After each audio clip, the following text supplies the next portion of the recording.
Hey folks, welcome back to Let's Play Starcraft 2 Legacy of the Void. I'm the Mysterious JG. Um, Stepped away from this game for a bit because I got caught up. Now I'm actually trying to sneak in an episode while visiting family. So people could be arriving back from church. I worship at the Church of the Holy Pillow. But if I get interrupted, there might be a rather sudden cutoff and an editing together from two pieces. But if the Holy Spirit and counting of the collection plates takes long enough, we should be able to get another video in to move on from last time where we did Last Stand. Shakur's is no more, obliterated a massive explosion to prevent Amon from seizing the planet as his own. The Protoss now stand without a home. A vagabond sailor in a vagabond people aboard the Spear of Adun seeking a way to strike back at their great enemy. Let's continue. Yeah, that's right, because, excuse me, my last big session was going back from not being able on normal difficulty at my level of skill to get the bonus objectives. Sorry, on hard difficulty. Oh, no. Fuck. I was afraid I was going to do this. In the enemy shadow. So for some reason, I wanted to see what the next mission was. So I poked ahead, forgetting that the autosave would now have us skipping the planet transfer and some stories. So we need to get back to Last Stand Victory.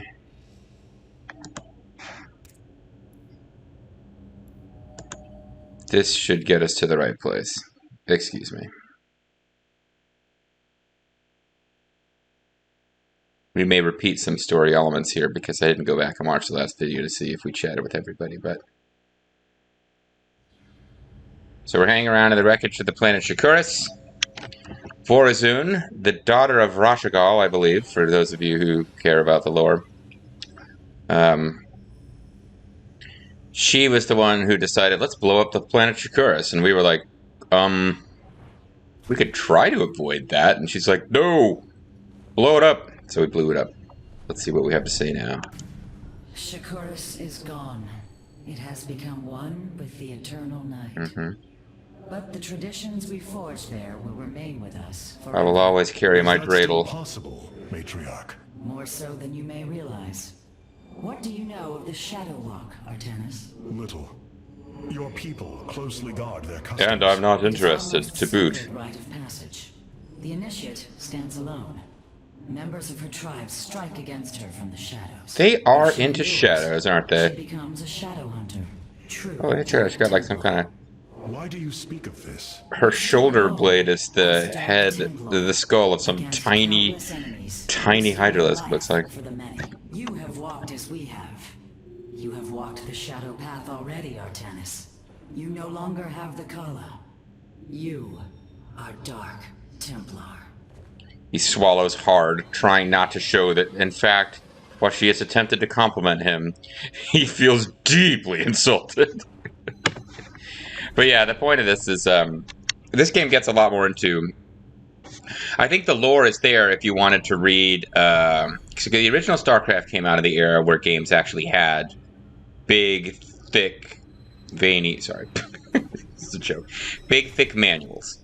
So there's a lot of lore about the Protoss that you could read in the Starcraft manual, in the original edition that came out. I think they started repackaging it in the battle chest and didn't have all that stuff. And of course, it's a geek culture thing, so there's not only been fan fiction, but there's been authorized fiction that you could buy. I remember back when physical bookstores were a thing, other than in, like, you know, kind of hipster places. There would be a sci-fi section. There'd be a couple of, like, Warcraft and Starcraft novels, which I never read, but they all existed. So all this stuff about all the different cultures of the different Protoss casts is previously existed. I think the Tal'Darim might be new for StarCraft 2. I don't think they were discussed before. But why did I start going down this road? Oh, just to say that yeah, it's like a big deal for them that they're cut off from the Kala, which Artanis is now. But I also just feel like she's like, this is like when any human character on the old Star Trek, the original Star Trek show, would compliment Spock by telling him how human he was, and he would always be like, "Fuck you, man." If only I had heeded Zeratul warning. It seems to me like the plot is telling us that disaster came about because we attacked Ire, and Zeratul had seen this prophecy of how things were going to go. So who knows what happens if we don't attack Ire? But if Amon had already like manifested somehow and taken over the brains of all these, wasn't that going to happen anyway? I guess bringing the Protoss to Ire was what caused them to be taken over. I don't know. Let's go to the War Council. New conversation awaits. We can talk to floating, like, so she's some kind of ancient Protoss from before the split. So she's obsessed with the Kala and is not too into the Dark Templar. She's like a person, though, right? She's not some kind of robot. I guess I'm confused as to what Rohana's deal is, other than she's some kind of ancient class of Protoss historian, and she was, like, frozen in time. Which is why she's not, like, super old. I think. But here I am talking about the lore, and apparently I don't even know what the fuck it is as I'm trying to actually explain the story. The Nerazine fought valiantly beside us, even unto the destruction of their world. Why? Why not? Their homeworld has always been Ire. They have never forgotten it, or the sacrifice that delivered them to safety. This feels a bit like a retcon. So saith Judicator Zentheon. Adun failed to eradicate the rogue tribes, those who call themselves the Dark Templar. We witnessed the burst of the Twilight Star. In that treasonous instant, Adun ushered the heretics and himself to fate, purifying Ire of their taint, but allowing them life. Treason. Adun chose Treason? They were rather than patriots. committing genocide. Yeah. This was a noble act, preserved. So shut the fuck up. I see history through the eyes of those who lived it. How can they have the perspective that me, some guy who was homeschooled, has? Before you. History's truths are only ever understood looking through the backwards lens, seeing its consequences take root. As a preserver, I have always experienced history as a living, breathing now, as those who experienced it in the moment did. Perhaps I should consider the way you view it. So this game, I always think of this as being the new game, and the original Starcraft as being the old game. This game is now 10 years old. So a lot of what's going on now wasn't going on now then, and I cannot see history through the eyes of those who lived it as she does, even though I was alive 10 years ago and seeing this. Part of what bothers me about her character is that they keep presenting this idea that she doesn't have perspective on history. She's a historian and is obsessed with history and therefore can't think about the present and see the path of the future. That's kind of this theme with her. She's stuck in these old prejudices. We can't move forward if we keep thinking about the past. But I live in an era where, like, people are freaking out about critical race theory. It's like, don't teach kids about bad stuff that happened in the past. It'll make the kids who are descended, it'll make white kids uncomfortable if we teach about things that happened to people who weren't white. I'm sorry, that's how I see it. So this whole idea that she who actually understands stuff about history and where they came from is bad, and that Artanis is this hero for wanting to ignore her and encourage her to forget about history, I think is a fucking terrible idea. That's not what they meant, but it's how things come off. Anyway, we don't actually have any new warriors here, so I think we'll stick with the Dark Templar, because Shadow Fury, where they jump from target to target, is more useful than... Emergency Recall actually isn't too bad. It is worth thinking about having this, but since I don't use Dark Templar too much, having the ones I use be more effective rather than just having a core of them that keeps coming back is probably better, because it really helps with the Dark Templar, especially when fighting the Zerg, as we do a lot of in this game.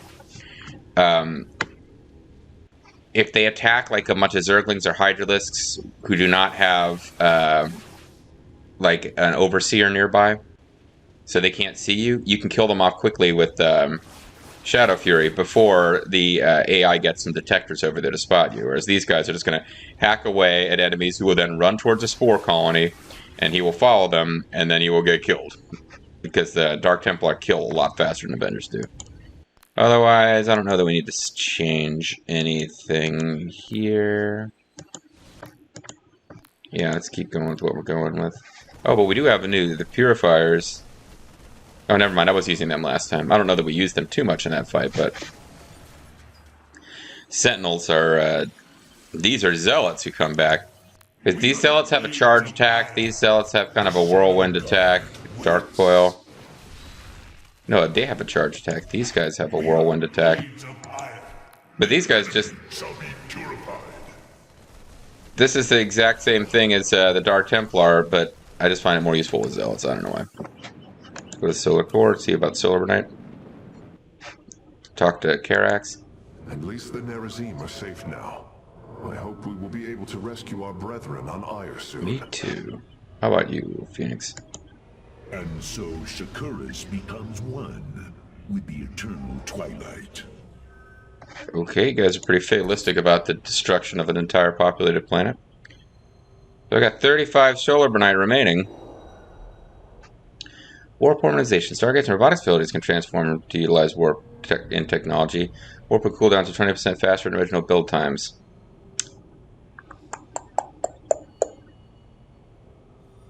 Let's go instead with a chronosurge and orbital assimilator.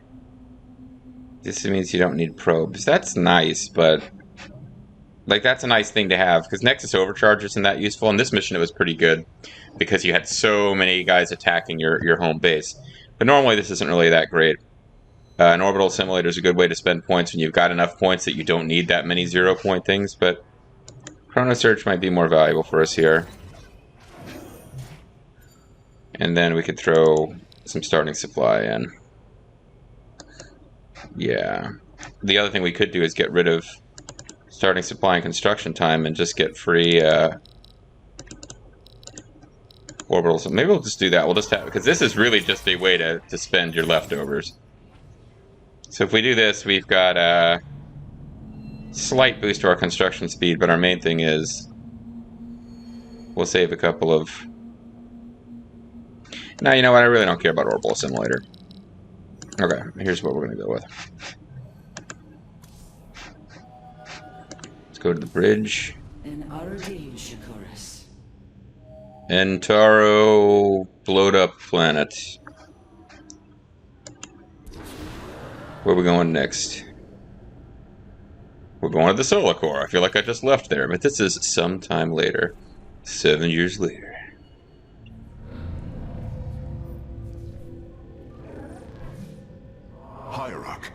My weird nerve-ending robots are freaking you out, I can tell. Understanding that energy, essence, and information are all one. Each interchangeable, each... Have you been, like, taken over by this thing? Then you uncovered the information Zeratul foresaw within this keystone. Sure. I have. From what I understand, it will lead us to Ulnar. Gesundheit. Ulnar.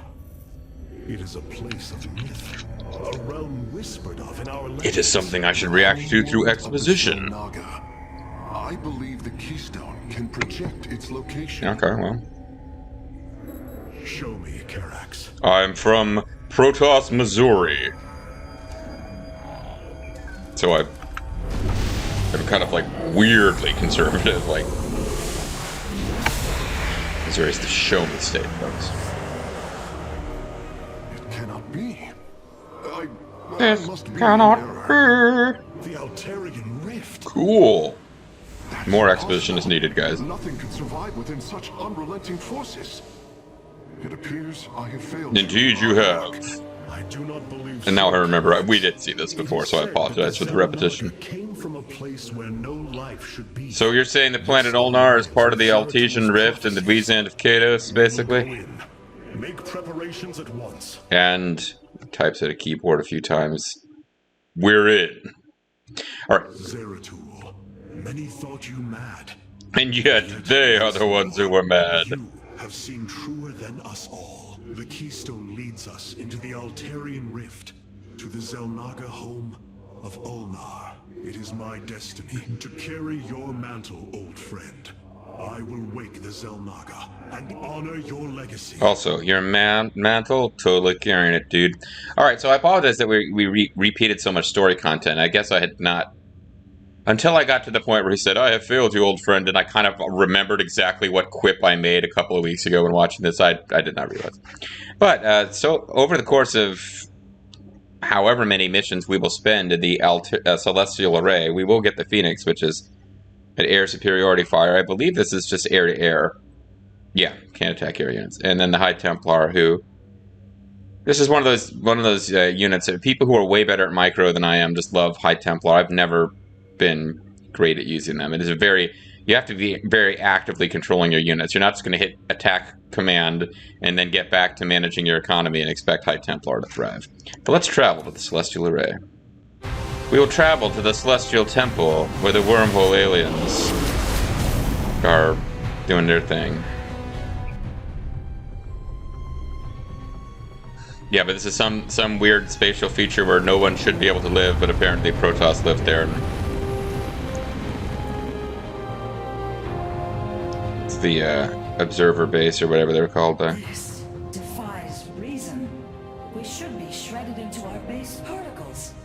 Yet here we stand. The collector's base, that's what it is. Zeratul was right. It is Ulnar. Think of it, Matriarch. The cradle of all life, hidden all these years. Yeah, whatever. Not that impressed. But why? Try but dry. She does like to say "but why" a lot, doesn't she?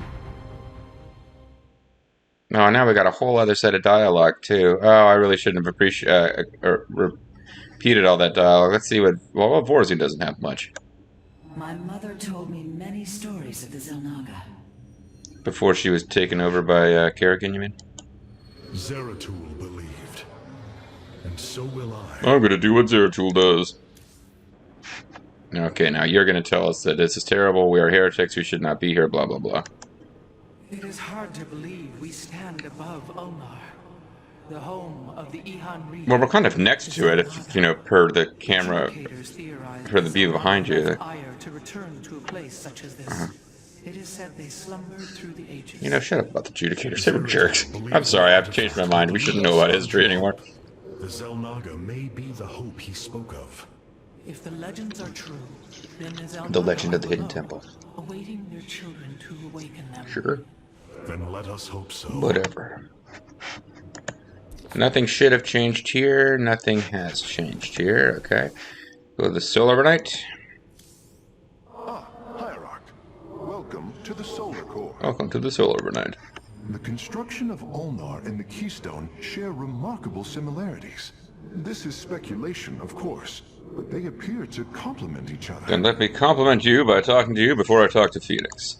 How Zeratul foresaw the Keystone would lead us here is uncanny. Like the It is X-Men. now clear that it was this device's primary purpose. Zeratul was in touch with an expression of reality beyond my understanding. Dude did a lot of drugs, man. Place should not exist. It defies all decrees of science. Place it under arrest. We are the science police. Mechanics.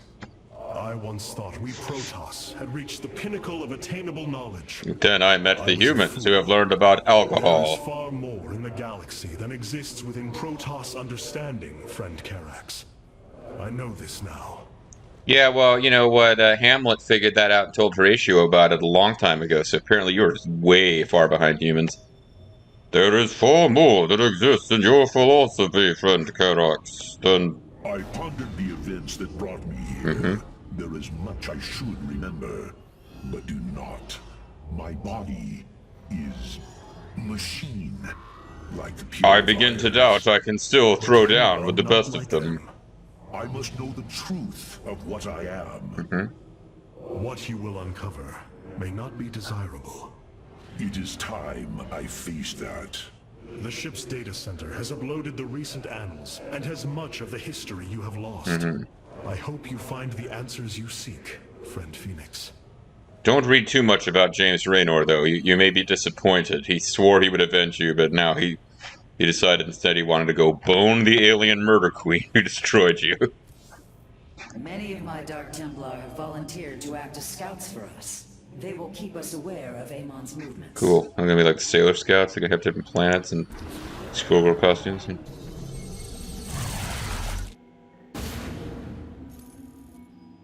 The Spear of Adun's sensors have located what appears to be an access way into the temple. Oh, and Adun Tori does. Our starships are prepared to move on your command. Alright, so we got 10 bonus solar burnite that is available. Enough to get us 1/5 of the way towards something. We got the Phoenix.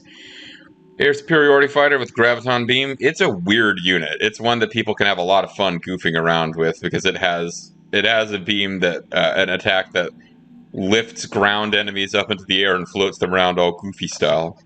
But we also are analyzing. We're establishing nexus points. We just got a lot going on here. And once again, I'm looking forward to having to edit the video around sound being broken by the load screens. I don't understand it, but I have at least isolated it to when these load screens come up. That's when I have to go in, manually break the visuals from my commentary from game audio and start moving things around everything. So I'll give myself a moment of silence here so I can do that. And go. Here lies the resting place of the Xel'Naga. We must find a way to unseal this access way if we are to... We see words written above the temple in Xel'Naga language. They say pepperoni and cheese. Legend. Here upon Ulnar, the destined races will seek ascension. Their very presence shall open the way forward. I believe these celestial locks are the key. Our forces should claim them in the hopes the way forward presents itself. And here comes some baddies. Hierarch, the Tal'Darim are here. They are taking control of the celestial. What a bunch of jerks!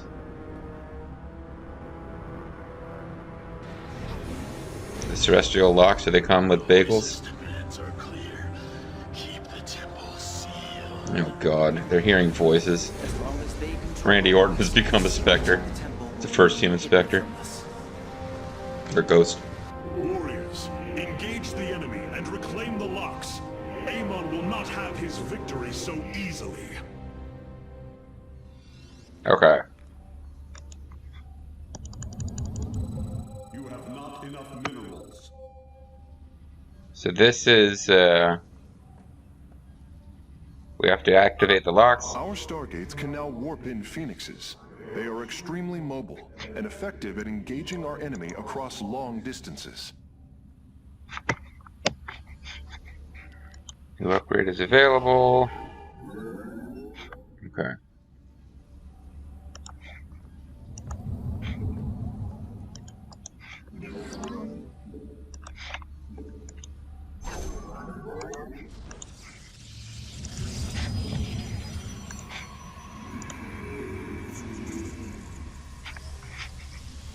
We have a forge, we do not have a forge.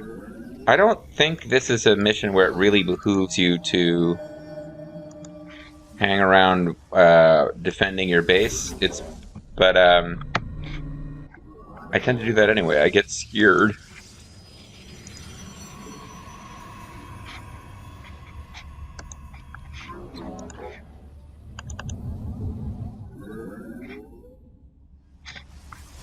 Okay, so these guys have auto fire on graviton beam.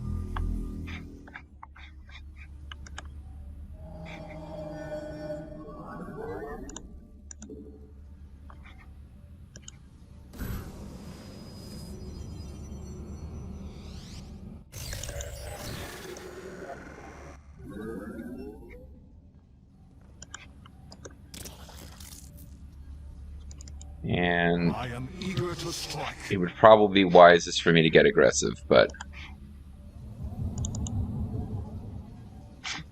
the other thing for me to bear in mind is that if I do strike, I've got a Starlance that I kind of opened the battle with. On the wings of justice. On the wings of Ooh. Once Amon's forces have been defeated, our warrior's presence should allow us to lay claim to the lock.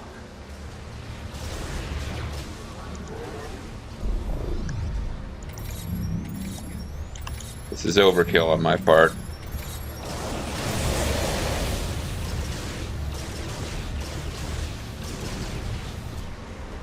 never mind. We didn't actually finish him off. We got him real close to being killed, though.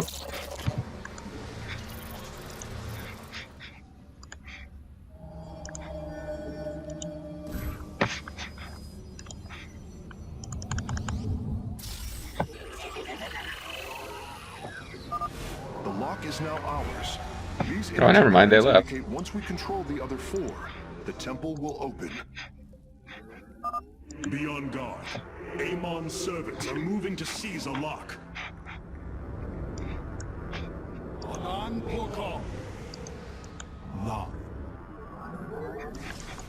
Oh, we don't want to fight near that photon cannon.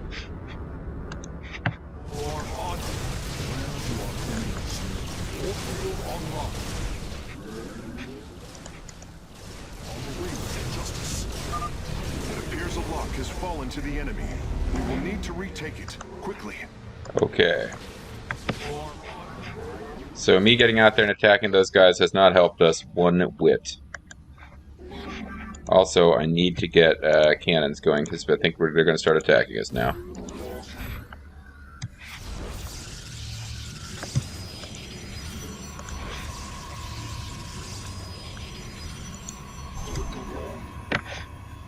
Yeah, so I played this mission within the last couple years, but it was on normal, not hard, so...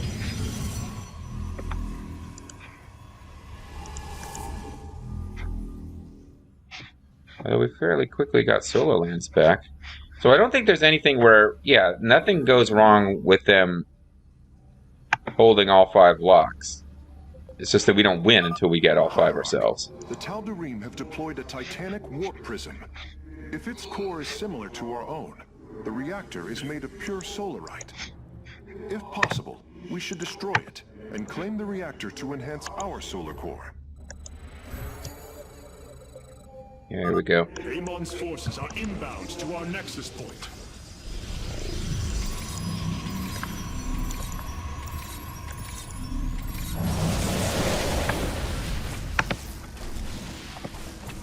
Again, may have been overkill, but Spear of Adun abilities are there for you to use, so use them.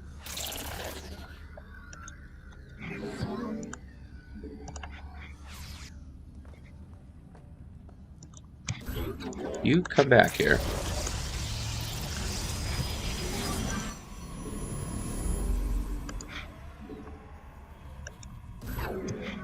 So this should keep us, you come out here and then throw that up. Alright, so that should keep us fairly safe.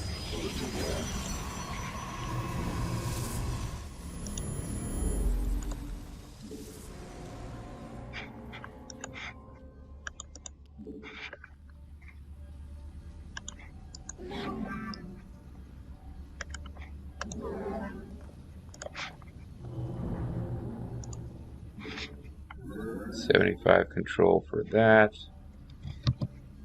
Where do our enemies? And it was a bit wasteful to have thrown away one of these phoenixes, but we'll certainly need more than our starting quantities before this is all over. Let's use Chrono Boost on the Forge to get some of our upgrades faster. I don't know if we have level 1, 2, or 3 available on this mission, but Upgrade complete. looks like we've got at least level 2. Oh, and we got the humanoids attacking.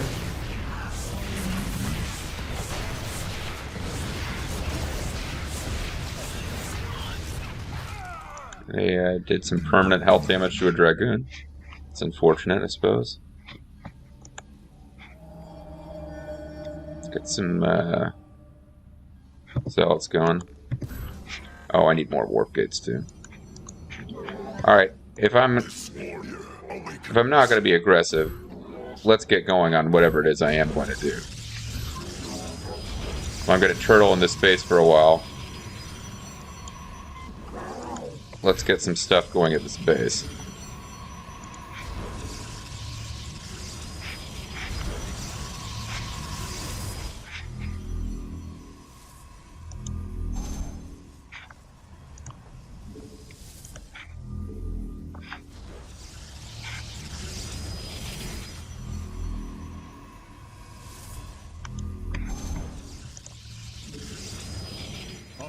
complete.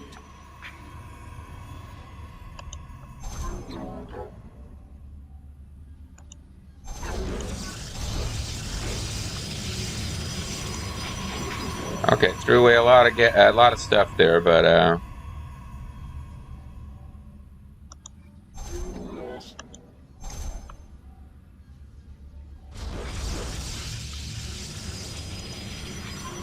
but we're almost saturated now. Next thing to work on will be shields. And then, unless I take a new base, I'm going to have to slow down production of some of this.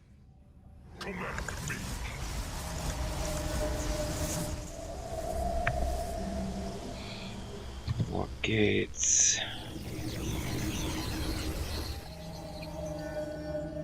Just to be on the safe side for ground attacks, let's get some zealots going. Upgrade complete. This warrior awakens. Upgrades slowed to a crawl. This warrior awakens.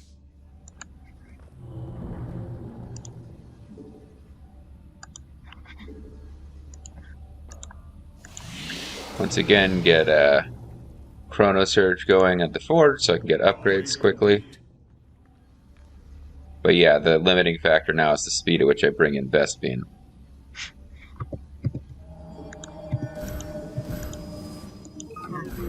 I'm getting Zealots warped in at a good rate.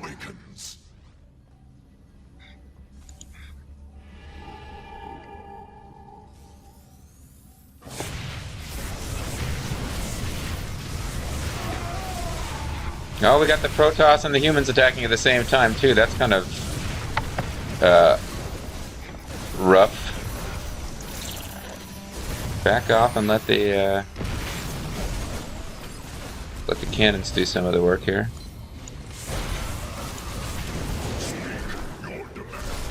Recently reconstructed, eh? Upgrade complete.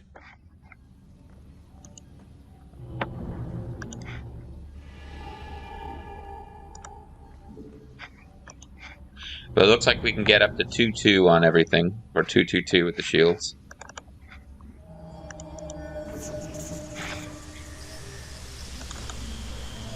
Let's mark this as our...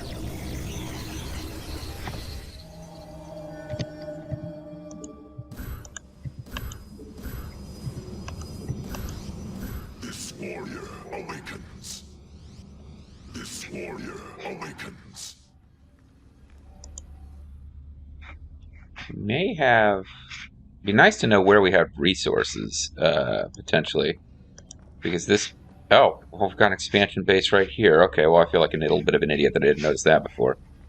Let's, Command me.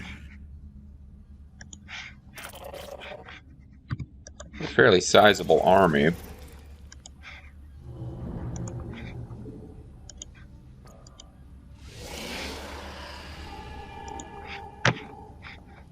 So let's go take the expansion that I failed to notice. Upgrade complete.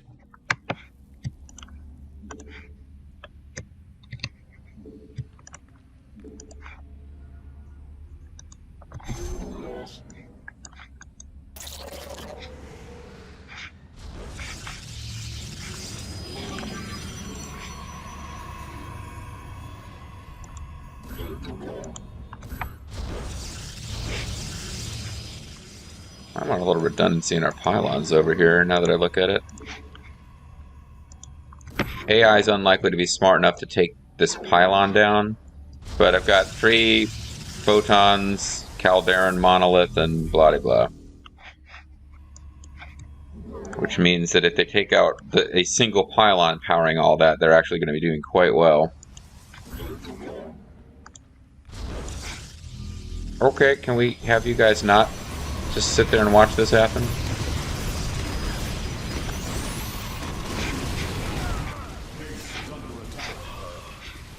Yeah, they're being pretty aggressive here, damn.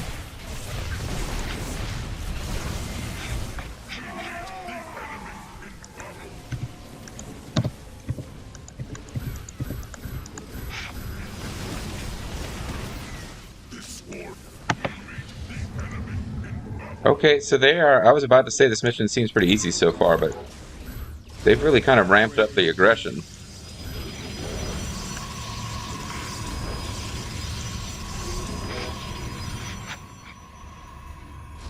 So they did manage to take everything out, basically. Let's get over here and see what we can do.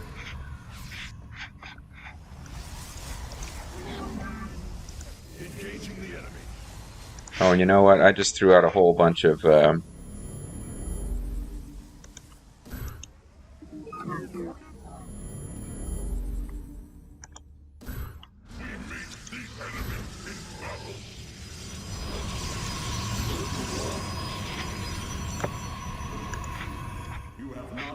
Yeah,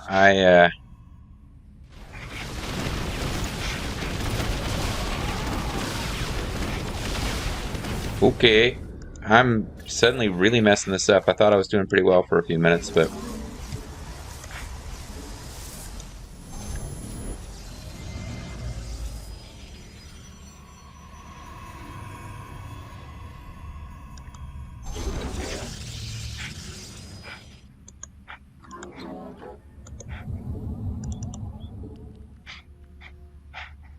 Yeah, because we lost all of our well, not all of our air forces, but a lot of our air forces without really taking them out.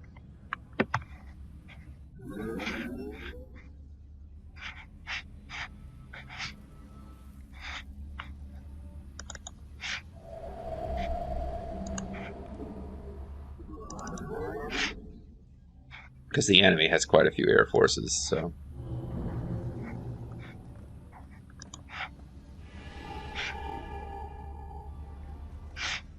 Then again... Oh, you got stuck over here. I guess I didn't leave them a way to get out, which is a mistake.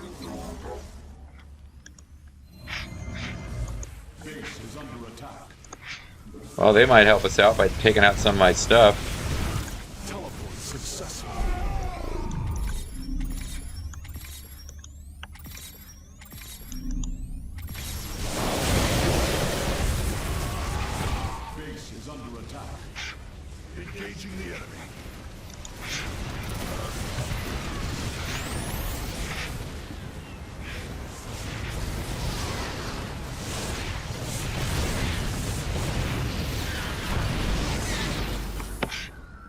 Yeah, this is just not going that smoothly right now.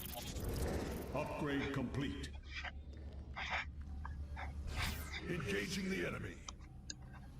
We should be able to get people out of here now.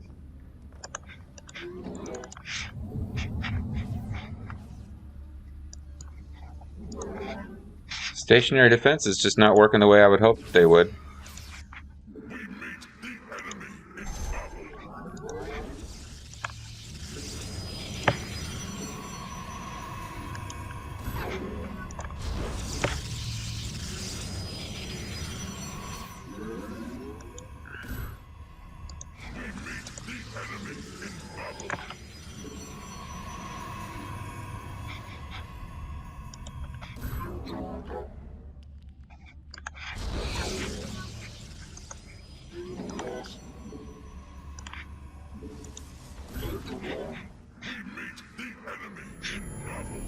Okay, so my army is almost completely wiped out now.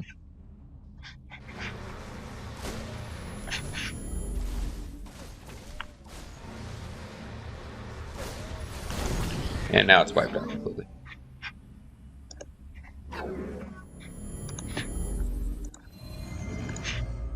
So I am making a mess of this. But the good news is, I think I'm finally...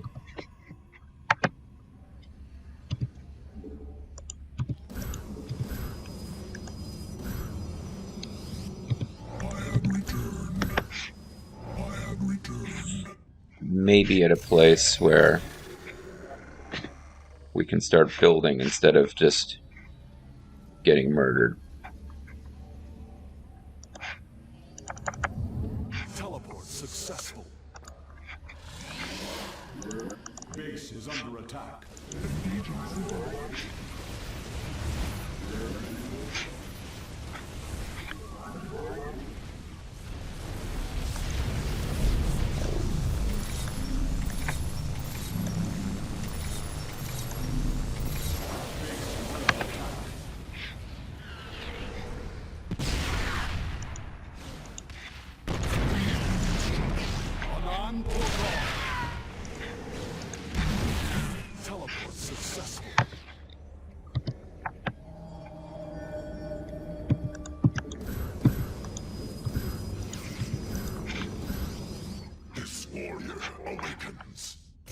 Yeah, the defenses over here are just, they don't last very long at all.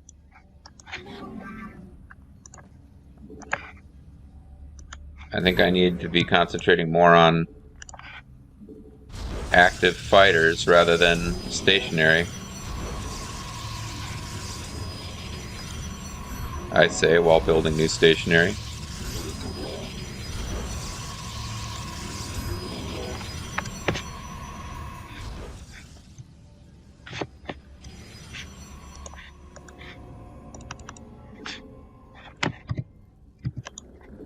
You must place that in a power field. This warrior awakens. This warrior, you have not enough minerals. Okay, so I gotta move and take out these bases, because otherwise I've just got too much shit on the map trying to kill me, and I'm not actively doing anything about any of it. Got all the upgrades I'm gonna get, other than, like, you know, opening up the tech tree to immortals. Time for battle. I think I gotta pick a slot where I can attack and do it. Teleport successful. This warrior awakens. This warrior awakens.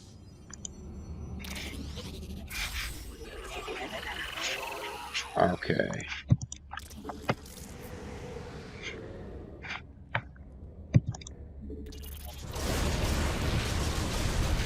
Really sick of you guys going after guys who don't matter.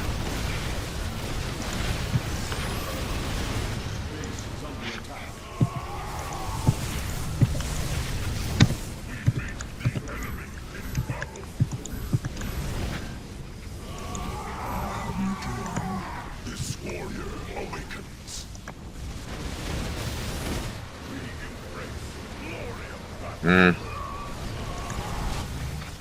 I don't think I have this. I don't think I'm building enough.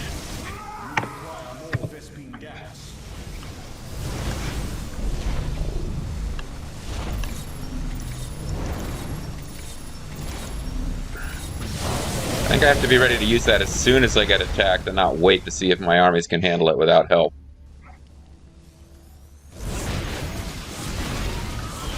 Yeah, because they've got battle cruisers and walkers. I mean, they're doing everything.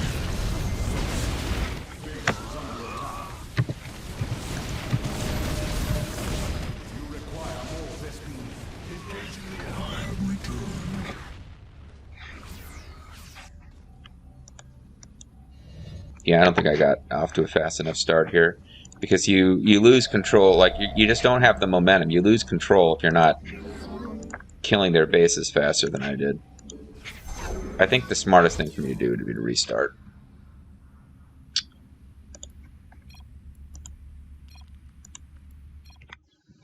I gotta figure out where there is an enemy base and try to take it out early, because either that or just get really aggressive about taking these objectives, but I'm just constantly trying to not get killed, and it's not working.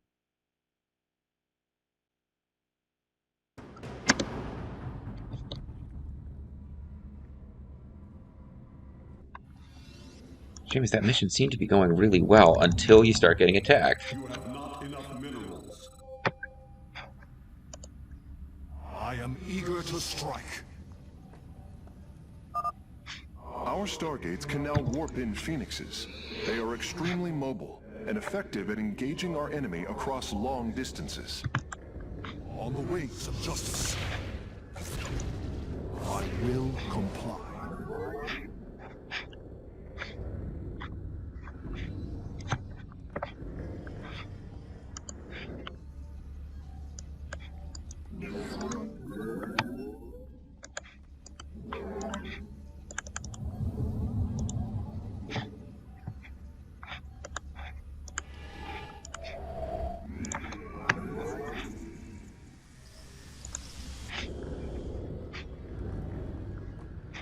Going to have a solar lance to take out those cannons.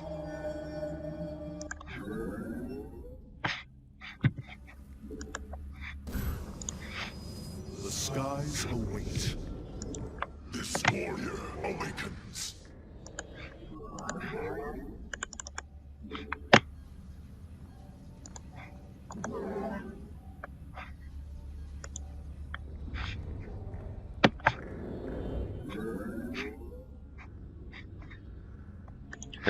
area?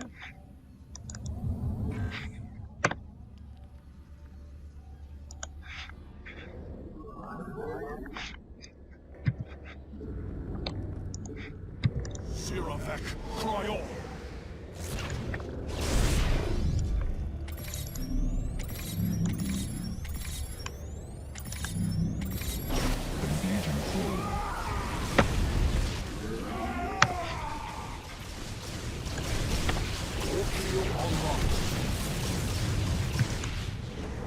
All right. Understood. Once Amon's forces have been defeated, our warrior's presence should allow us to lay claim to the lock. This warrior.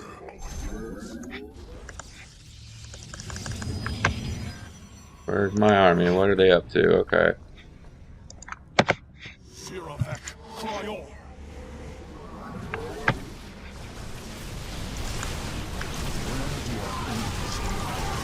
I am eager to strike. And that was too much. I couldn't take this one. Okay. Alright, so that's not the answer. Like, hyper-aggression isn't going to be the answer either. But stationary defenses are definitely not the answer. I want a big-ass army. I want to be constantly replacing units. This is supposed to be the map that's all about phoenixes. They're not as expensive as the Void Rays, but they are expensive. You have not enough minerals. Where do our enemies lurk? Our stargates can now warp in phoenixes. They are extremely mobile and effective at engaging our enemy across long distances.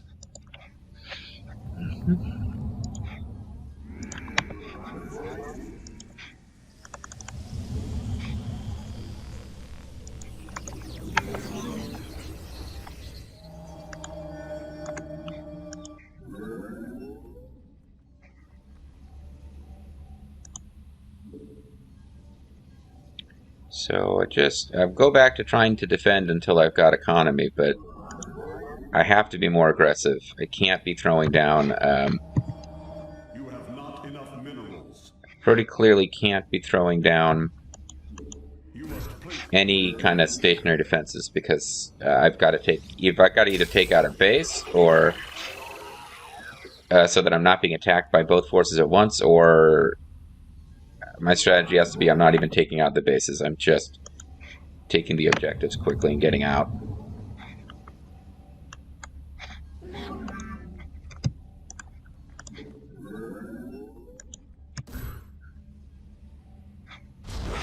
Because all the defenses would do is just provide a second or two of cover.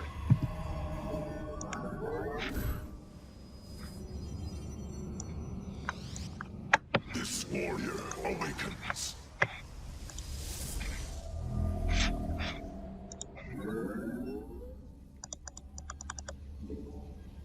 And I save the solar lances, and I use them like almost immediately on attack waves. I'm not even going to use them for offense. I'm going to hold them for attack waves. And I don't think I'll be using Chrono Surge anymore. Because I just want to always have energy available for Solar Lance.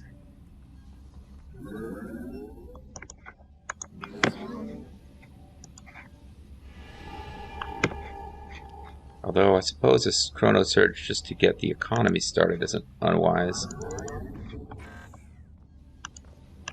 Because it'll allow us to build up the probes really quickly.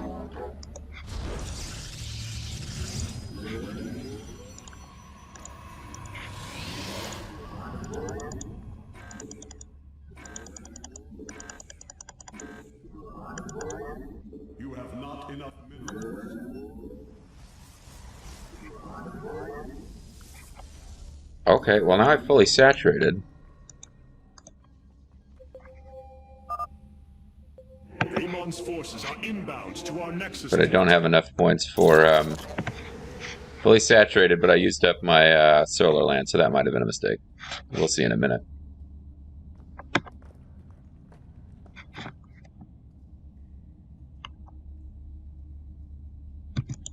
Okay, first attack isn't too bad.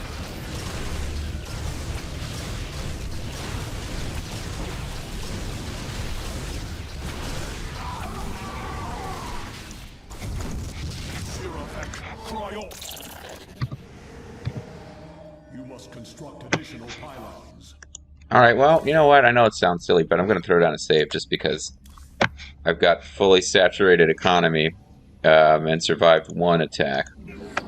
When I say fully saturated, what I mean is we got past one wave, and it'll get a lot worse, obviously.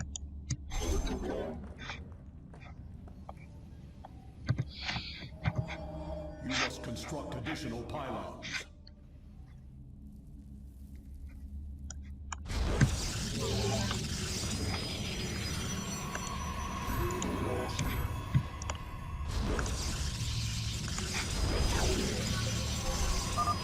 Hierarch, the Tal'Darim have deployed a titanic warp prism. If its core is similar to our own, the reactor is made of pure solarite. If possible, we should destroy it and claim the reactor to enhance our solar core.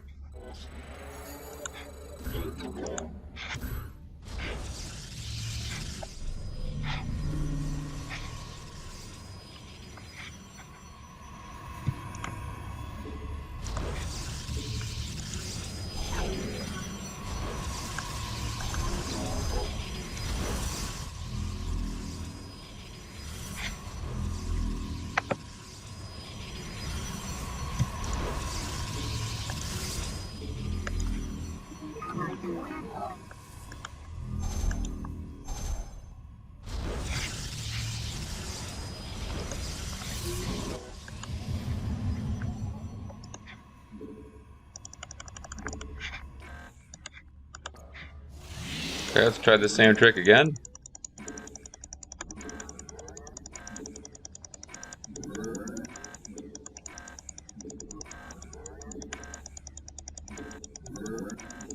You have not enough minerals. You have not enough minerals. And now the trick will be, can I survive the next attack? Because I don't have a Solar Lance waiting. But I do think I hear people coming. So I'm going to patch this together at a later time. Thanks for watching, guys. Hope I do better next time, because I kind of messed it up here this time. See you then. No, see you. Hey, guys. Welcome back. So I did, well, not really a welcome back. For you guys, no time has passed. But, yeah, so this is a couple of weeks later, actually. I was recording this at the, while visiting family, and I tried to sneak in a video, and people came back before I thought they would, and I had to stop. As a result, I probably shouldn't be telling you this, because now I'm going to, watch me mess it up now, but, when people got home, I, couldn't be hanging around with headphones on and doing live commentary on video games, so I had to stop that. But there did come a point later on where I could just keep playing the game with the sound down, and I've beaten the mission since then, so I think I'm on a much better track than I was before. Static defenses are a waste of resources in this one. It is all about having a big mobile army. Now that I've said that, watch me make a mess of it here, but I do know I can do this, so hopefully I will be able to pull it together here. Although I haven't played Starcraft in about 2 weeks, so I might have some jitters getting going. But what we really need is to get these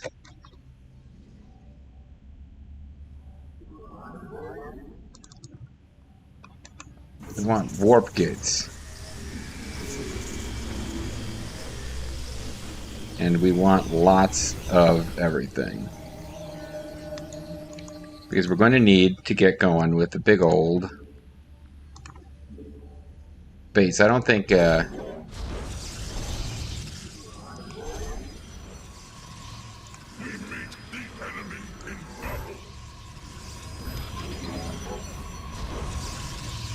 going on over here? I guess we've got it.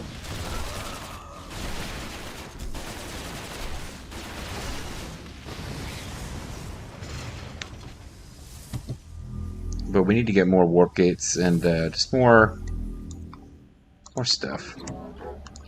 We need to be ready to go with a big mobile strike response force.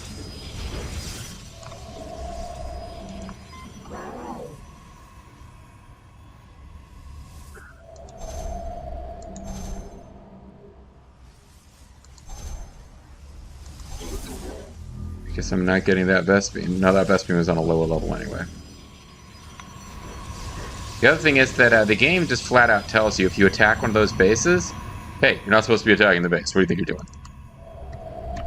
Like, you get a message from Phase Smith guys, like, don't do that. That's not what we want. So, you know, don't do that. That's not what they want.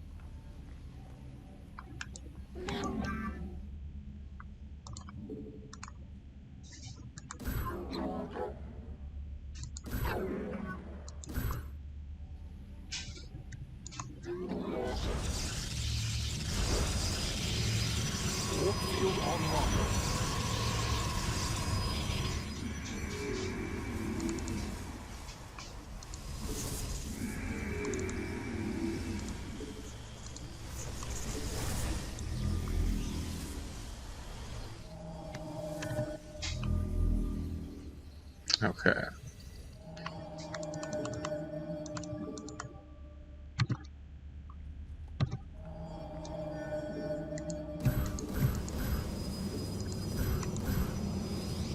This warrior awakens. I have returned.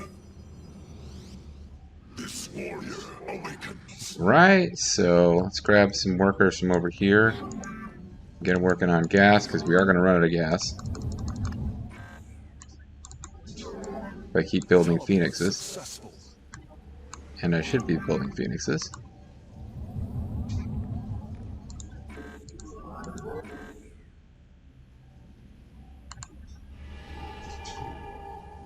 I don't have a forge.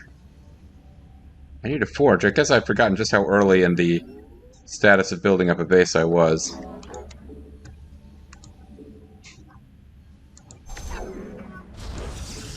Teleport successful. Okay. Don't need this. Could use it on you guys.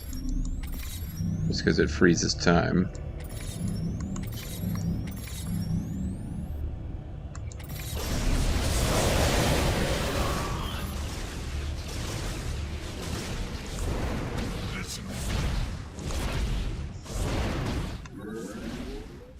Is there a reason that you guys are ignoring this guy? Okay.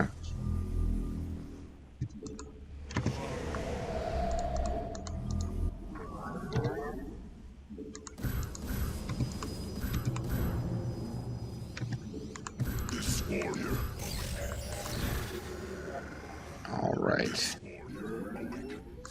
Now,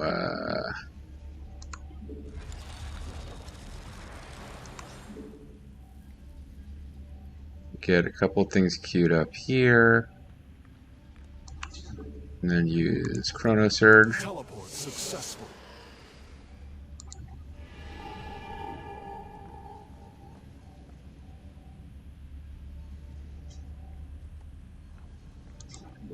Upgrade complete.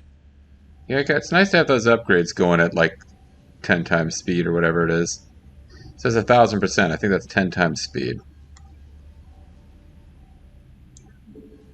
So the big danger of just having a big army running around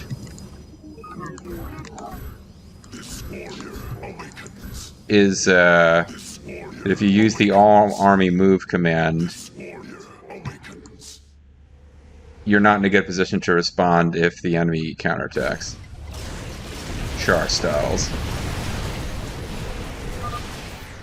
Once Amon's forces have been defeated, our warrior's presence should allow us to lay claim to the lock.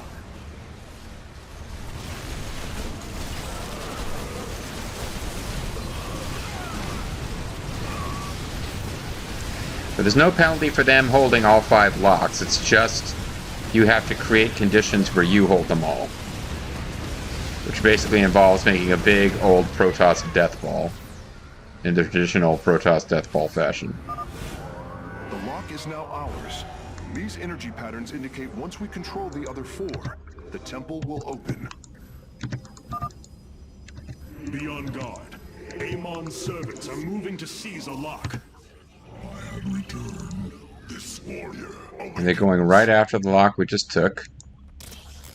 That's fine. That's to be expected. I am detecting another lock in enemy hands. Amon's forces are in a defensive position. It's actually a pretty formidable force here. We got carriers and wait, our pylon is under attack? Oh. Let's change our approach here. Let's take these guys out. We're attacking our pylon.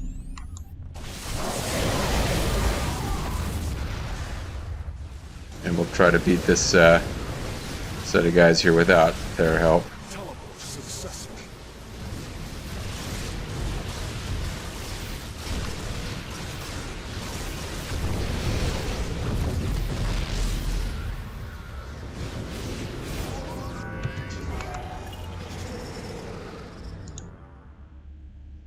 Upgrade complete. Okay. Engaging the enemy.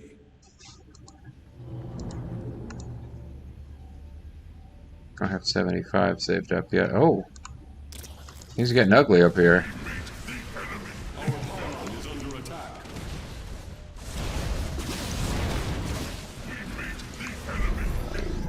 But this is a danger if you just have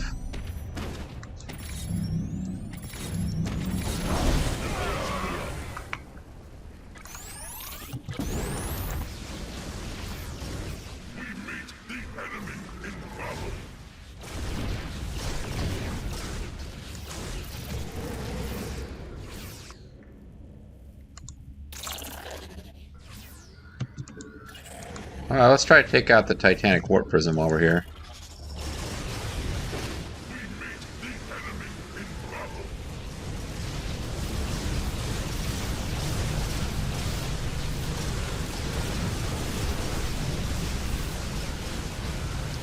Might be a little early to try this, but we got rid of its escort. That's useful.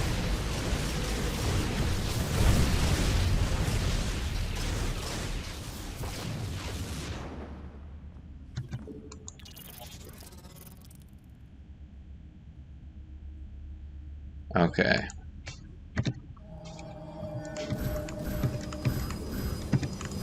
Guide my blade. I have returned. Upgrade complete. This warrior awakens. So there's various things that we need to be clearing out along the way.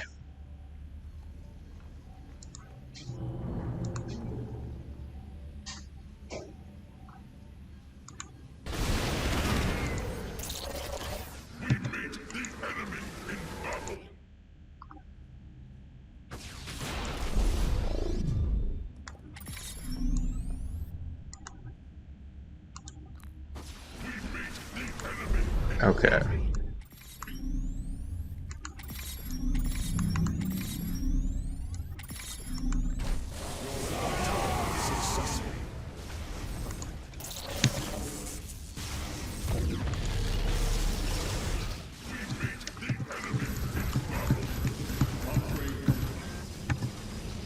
This warrior awakens. You require more Vespine gas.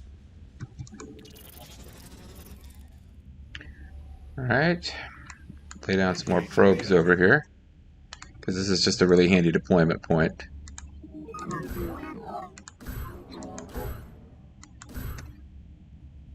And I don't even feel like using the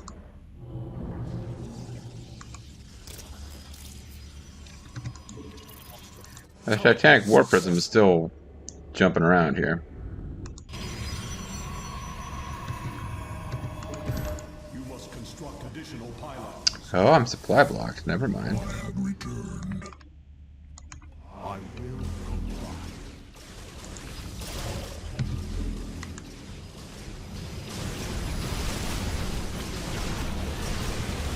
So the Titanic Warp Prism is going to go down here, and that will give us the bonus Solar Night. Which means that we don't really have to worry about rushing through the end of this mission. I have too many... How did that happen? Okay. I got sloppy over here.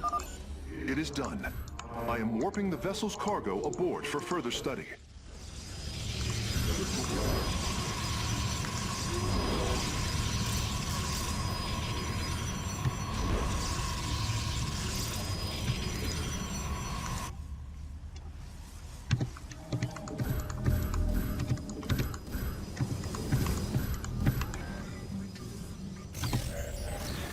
This warrior awakens. Okay, and armor upgrade is the last thing we need there. These are all queued up. I think I'll save my points for Solar Lance. Although actually, you know what? It would be nice to get this going. The army is pretty close to home, so we can probably take a chance on not having a Solar Lance, I say, and as soon as I say that, the Protoss base here lines up and attack. As I'm attacking the lock that the humans are at.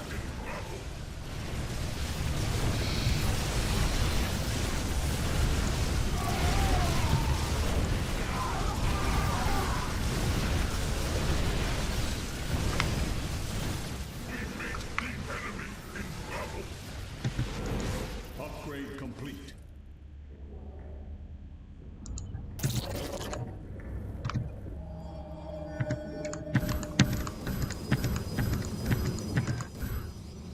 This warrior awakens. This warrior. You require more Vespine gas. Okay, so we've taken over all this. If we attack the bases, which are... They're just huge. Maybe right before we wrap up the mission, I'll showcase. But if you try to go up this... There's just a ramp. It's just completely full of stuff that murders your face. See, the humans here have battle cruisers. They got everything.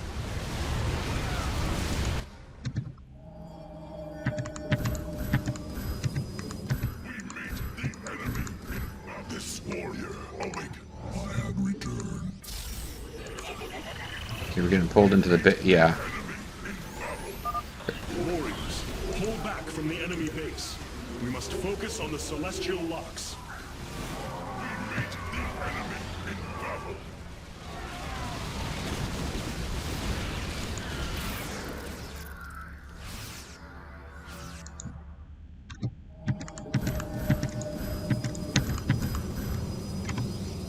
This warrior awakens.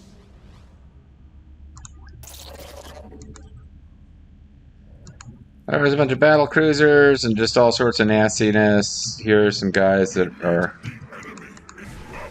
not really that big of a deal.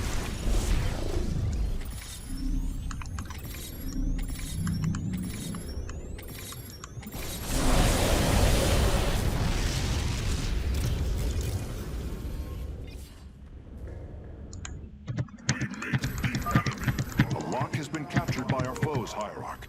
We must be cautious. Awakens.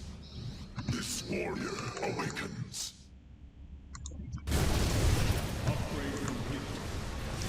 We'll retake that lock momentarily. This is actually similar. If it wasn't all fucked up and glitched out, this is about how the last mission of Iron Throne goes in Warcraft 3. You just have to build a big death ball that your enemy can't overpower. We meet the enemy in battle. Teleport successful. This warrior awakens. Upgrade complete. Them robo-zealots wandering around, like, not wandering, they're just rushing up to the feet of the Colossus and tearing them down. Pretty freaking sweet, dudes.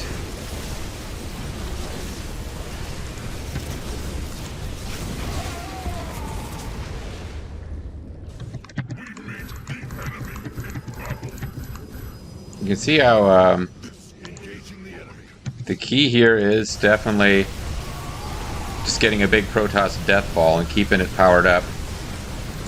Oh, you jerks.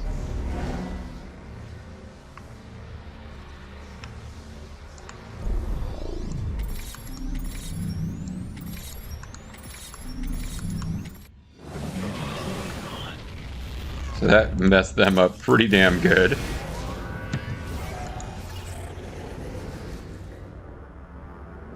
And there's not a ton of point in leaving guys behind to guard anything. You just take stuff and retake it faster than they can take it. Oh, I accidentally wandered into the Protoss base there.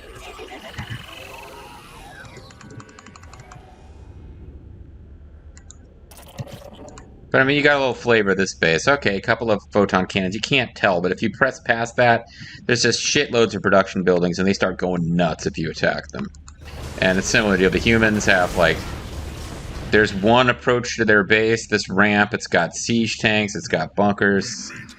It is possible to take it if you're playing on normal or casual, and probably on higher difficulties too.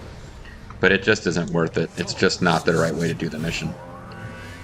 And this is the mission where they introduced the fast-moving strike fighter, so you're supposed to do it this way. The access way is opening.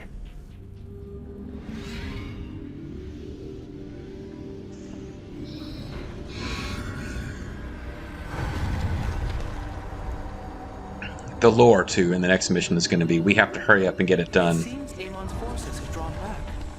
I sense only a great stillness. For some reason, I thought it said shittiness, great shittiness from inside. It will not be I misread long it. before we see what fate has in store for us. And they're making me a liar. They just said, for some reason, Imon's forces are pulling back. But my recall is the lore of the next mission is we're inside doing a no-build mission with, you know, Artanis, excuse me, I was going to say Aldaris. Judicator Aldaris is in there saying, and so it came to pass that the Conclave, who had once bathed in the rejuvenating blood of 100 Zerg. No, but it's Artanis is running around in the temple, and it's like, oh, we have to hurry because our forces are fighting an unwinnable battle outside to buy us time, which just doesn't make sense if you crush these two, the human and the Protoss bases. But, yeah. I didn't showcase it that much, but those bases are just nasty hard. Just really laid out with a lot of shit. And if you do defeat them, I feel like this might be one of those missions where enemy forces just appear on the map and attack anyway. They stop attacking your base, but they do occasionally send counter strikes to take those the locks, even if there's no longer production units to make that happen. And I could be wrong. It could be that you can leisurely take the locks once you've beaten the bases, but I'm not sure. At any rate, we got the 10 Solar Burnite out of 10 possible bonus Solar Burnite. We acquired the Phoenix, and a new faction specialization is available for the Purifiers.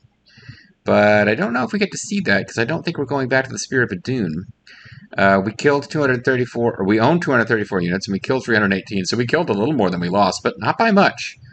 This is an expensive mission. This is a mission. I was building a lot of Zealots to leave gas free for Phoenixes. Not Praetor Phoenix, just regular Phoenix. Phoenix and a Phoenix is a goofy MAME unit, by the way. No, actually, sorry. Units owned 234, units lost 91. So we actually did better than I thought, 3-1 losses. But that has everything to do with what I think is...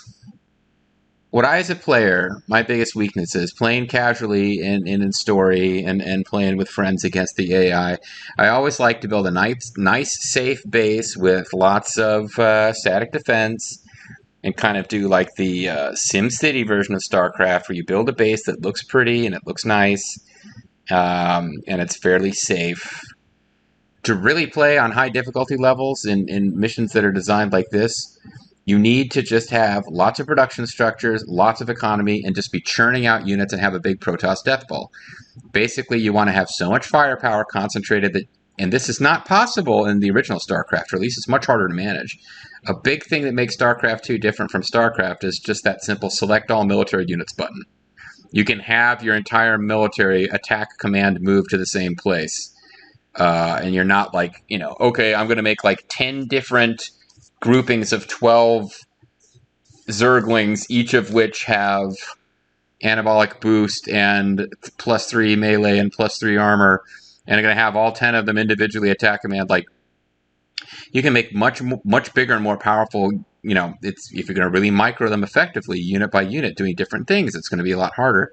But you can just grab a whole bunch of units and have them all march in the same direction very easily, which means in this game, just churning them out. Because once you've got a big concentration of phoenixes and everything else, you stop taking losses because you've got so much firepower concentrated in one place that they're killing enemies before the enemies can inflict damage.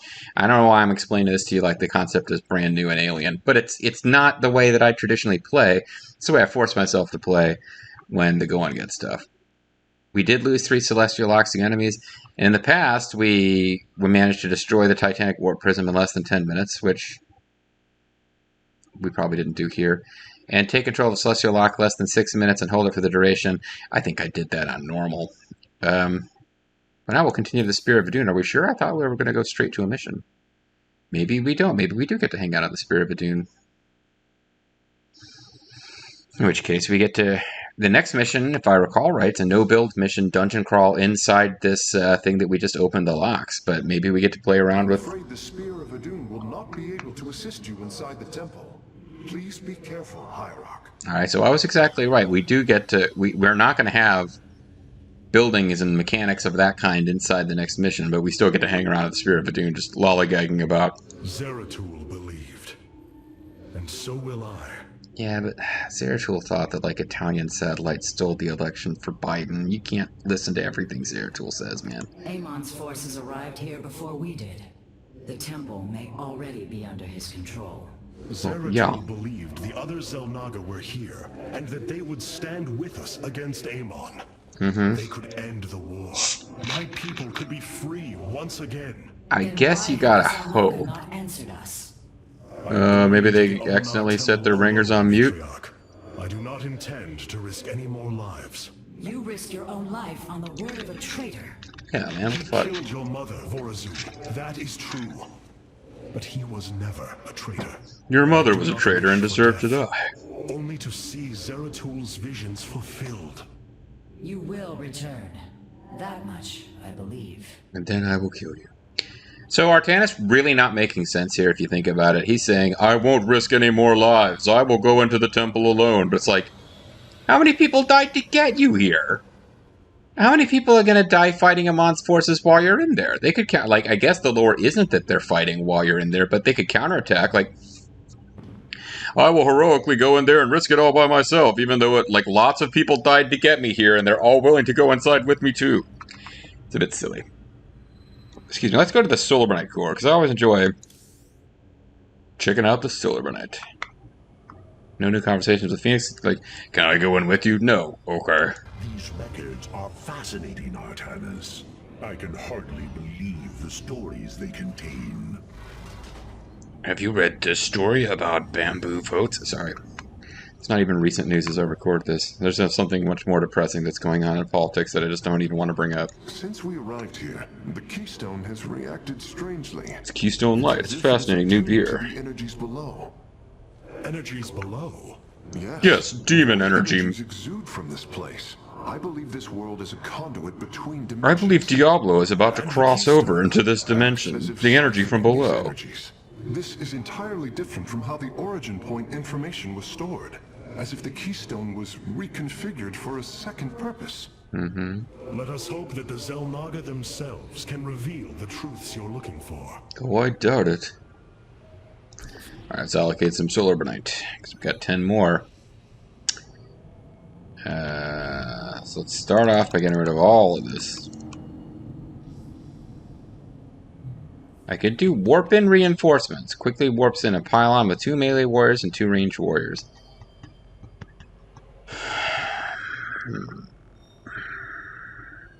And you got warp harmonization. Stargates and robotics facilities can transform to utilize warp-in technology. Warp-in cooldowns are 20% faster than original build times. The problem with this one is that Stargate and robotic facility units are so much more expensive. I'd have to have crazy economy going before I could really take advantage. Because even there, it's like I had 6 Stargates, but how often was I actually building 6 Phoenixes? Very rarely.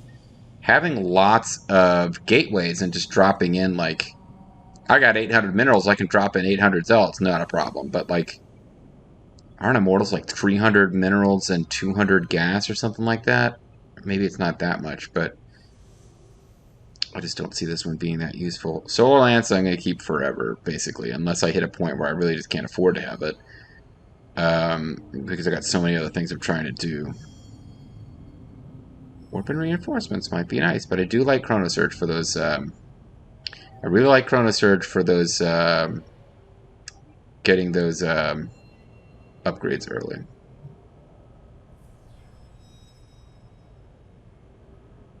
Orbital assimilators are kind of nice too. Nexus overcharge, really useful in certain situations.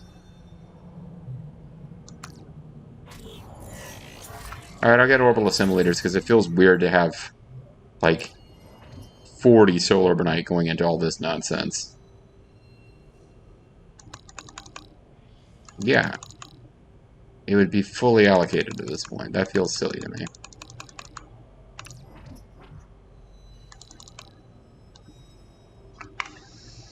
Okay.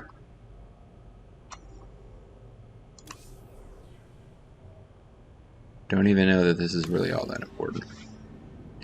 Certainly not for the next mission. Cannot aid me in the battle ahead. This burden is mine to bear. That being said, I still feel like checking out the assignments that are there. That's nice that they tell you that. And they await your evaluation. It's nice that they tell you that, though. They're like warning you. Yeah, don't waste a ton of time thinking about this for purposes of the next one. These purifiers have joined our army, Hierarch. It seems they are willing to serve you. For now. So now we have a unit called the Adept, which is a big part of multiplayer StarCraft. And I never used them playing through the campaign. I probably should give them a try. They're weird. Because they're biological. They're the only biological unit for the Purifier faction. So, like, what are they even doing? But they are... several of our Templar have adopted the use of prototype Purifier ordnance refined by Karax. These weapons amplify sonic potential, allowing their self-taught adepts to project their minds for teleportation while also weakening our enemies. So they're kind of strange. Like, I think I never used them because I couldn't figure out how they would be used. But I should probably try them out for a mission. Predicts an invulnerable shade that can move but not attack. Enemies that touch the shade take 5 extra damage from all sources for 5 seconds. The adept teleports the shade's location 10 seconds after activation. So they're showing it as a way to get past... But as ever, like, they're showing it in a really bizarre situation that wouldn't actually happen, just to show when they would be useful. Like, get past spore crawlers. Okay. But yeah, let's give them a try. And then the Starfighter. So we got the Phoenix. Through the use of Silvernight, Karax has improved the power management systems in our Phoenixes. Their graviton beams now target multiple enemies, which is really cool, without diverting power from weapons propulsion. And then the Corsair. It is a good day, Shutsai. Which is, of course, a no Brood War unit. They prevent enemies from attacking, deal bonus damage to light units, attacks deal area damage to area units. So the Corsair was a weird specialized unit from Brood War. In Brood War, every StarCraft race got something to counter mass mutalisks, because mass mutalisks were considered overpowered. And the Protoss one does low damage but incredibly quick. Like, they just fire... They do area of effect damage with lots of rapid hits for low damage individually that piles up really quickly. Area of effect against air. It's cheaper than Scouts, although Scouts are overpriced and crappy in StarCraft 1. But they also have this weird area of effect prevents enemies from attacking thing that, again, specialized use. In the campaign, you use them to take out spore colonies. Decommissioned shortly after the fall of Ire, the loss of the Golden Armada necessitates redeployment of the Corsairs. Nerazine pilots can channel their psionic power. The Corsairs' neutron emitters to inhibit enemy attacks. I don't think they're as useful as Phoenixes. Because I think Disruption Web you have to actively use. And I tend to not be good with, like, microwing active skills. Whereas this thing that just, like, floats enemies up in the air and murders them is autocast. So I think Phoenixes will be the way to go. Meanwhile, Sentinel's working out pretty good, because I believe one of the reasons our number stayed high is that we were getting quite a few of these back. Outfitted with basic AI instead of a Templar personnel. So they're not as effective in combat, because they don't have, like, the special whirlwind or the special dark coil thing, but I think they just drop them down and they keep killing shit. They just keep coming back. So we'll try out the Adept. We'll see if we hate it, we'll go back to the Dragoon. And, nothing else has changed. The Energizer is just... I think these are better. I think these keep things alive pretty good. And of course, we got the old Dark Templar. What do you have to say about the situation, lady? Even I cannot predict how this mystery will unfold. And I have nothing whatsoever to say about it. It appears we cannot receive transmissions while we are within the rift. We have been cut off. We've been cut off from the bar more times than I care to mention. So we'll save Void Story 6. The next mission, we'll get a little preview here without launching it. Adun Toridas, Hierarch. Vorazun, I know not what I shall find below, but I know I must go alone. You are in command of the Spear of Adun now. And Taro whatever. Return, Artanis. And Taro return. Alright, it's going to be it for this video, guys. Thanks for watching. I hope you'll join us next time. We got a lot of Solar Burnite on the line, but no new units to be unlocked because we will not be fighting with traditional Protoss units. Artanis is going in alone to find out. See if he can actually find and meet the legendary Xel'Naga. See you guys next time.